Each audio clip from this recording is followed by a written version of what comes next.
PM મોદીની appeal અને રાજ્ય સરકારના માર્ગદર્શન બાદ એસટી નિગમ હવે સજ્જ થયું છે। ડીઝલની બચત માટે ડ્રાઈવરોને ખાસ તાલીમ, ગતિ મર્યાદા જાળવવા અને અચાનક બ્રેક મારવાનું ટાળવા અંગે પણ જરૂરી માર્ગદર્શન આપવામાં આવ્યું। આ સાથે જ દરેક ડિવિઝનને ડીઝલના વપરાશ પર કડક મોનિટરિંગ રાખવા માટેની સૂચના આપી। પીએમ મોદીની અપીલ બાદ નાગરિકો જાહેર પરિવહન સેવાનો વધુ ઉપયોગ કરતા થયા છે। વેકેશનના કારણે પ્રવાસીઓની સંખ્યામાં 4% વધારો થયો, જેમાં 11 મેથી અત્યાર સુધીમાં જ 1 લાખ મુસાફરોનો વધારો થયો છે। મુસાફરોની સુવિધા માટે ગઈકાલથી જ વધારાની 300 નવી બસો દોડાવવાનું પણ શરૂ કરાયું।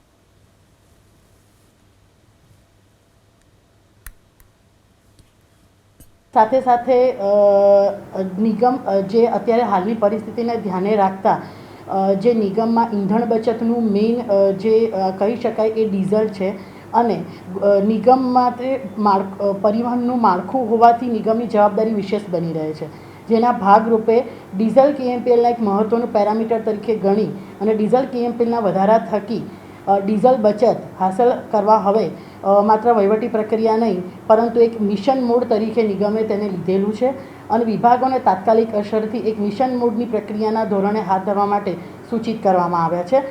વિભાગીય કક્ષાએ બસ વાઇઝ ડીઝલ કેએમપીએલનું મોનિટરિંગ કરવામાં આવે, ડીઝલ વપરાશનો મહત્તમ કેવી રીતે ઉપયોગ એના પર મોનિટરિંગ થાય, કેએમપીએલનું દરરોજ વિશ્લેષણ થાય, તેનું એક એસઓપી બી નિગમ દ્વારા તમામ 16 ડિવિઝન અને 127 ડેપોને અનુકરણ કરવા માટેની તાત્કાલિક સૂચનાઓ પ્રસિદ્ધ કરી દેવામાં આવી છે।